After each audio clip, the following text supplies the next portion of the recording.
Hello सांग माने जय श्री राम जय जगन्नाथ केमती अच्छा आपण मैंने भल अच्छी आशा कर समस्ते भले थे।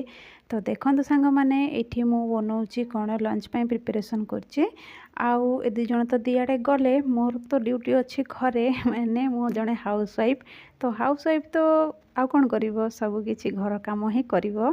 तो देखो ये मु रोसे करदे लंच बोलिकी फास्ट गरम मसला जहाँ भी बाहर करी सबू भाजीदेली। गरम मसला रे अच्छी अलैच लवंग तापर डालचीनी तापर जीरा सौंफ टी अच्छी आउ तेजपत्र भाजिकी रखीदेली साइड्रे। तापर ये कुकर चढ़े देती कुकर रे तापर टिके पानी रखिदेली माने गरम हवापाई बोलिकी। आउ मु आज बनाऊँगी सांग माने डालमा। एठिरे मु 3 प्रकार डाली नहीं मुग बुट आउ हरड़ ए 3 प्रकार डाली नहीं। मुग डाली टिके अधिका क्वांटिटी रखी माने अधिका रखी। आउ देखंतु काटिदेली सब परिबा रेडी हो गला मोर जहाँ जी परिबा थिला सेतिकी कखारू तापर गाजर बीन्स बैगण एमती सबू देखो सांग मैंने जहाँ किसी भी परिबा थिला सब मिक्स करदेली टमाटो भी सब पकईदेली। देखो तापर मुझे डालमा बनईदेवी बढ़िया से डालमा बनज। ये डालमाटा ना आगुरी भी बनई बहुत ही टेस्टी होता। झील आउ हजबैंड दी जन जाक बहुत प्रशंसा करते। आमे ना एक्चुअली साउथ इंडियन ये अच्छू एरिया रे तो से एठी खाली खट्टा जिनस ही बेसी खाती। डालमा तो एते किसी न थाए किंतु आम ओडिया लोक जो भी थी ओडिशार खाद्य फास्ट बनईकी खाइब से कथा सत कथा।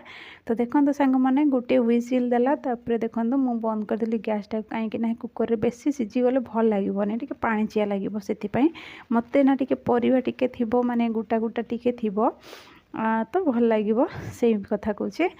तो डालमा प्राय तो मुझे बनाऊ नी कहीं हजबैंड भी एपटे रही रहीकि साउथ इंडियन खाना गुड़ा पसंद करी सेपटे बिल्कुल सेपट खाना माने आम ओडिशार खाना एतेका टिके पसंद कर खाली खट्टा सांबार फांबार चारू ये सबुरे ही दिन बीतुला।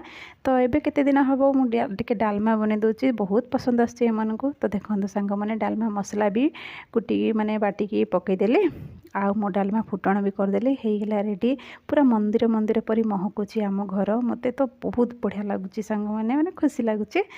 आउ जो कम भी सक्सेस हेले बहुत भल लगे खुशी लगे। तो ये बैगण दही बैगण टी बनईदेली पांपड़ 2टा छाणीदेली आउ डालमा रेडी करदेली। देखो सांग मैंने लंच आमर रेडी हो गला लंच प्लेटा रेडी हो गला। तो रहिले सांग मैंने जय श्री राम जय जगन्नाथ। वीडियो भल लगे लाइक निश्चय देवे प्लीज सांग मैंने भूलें।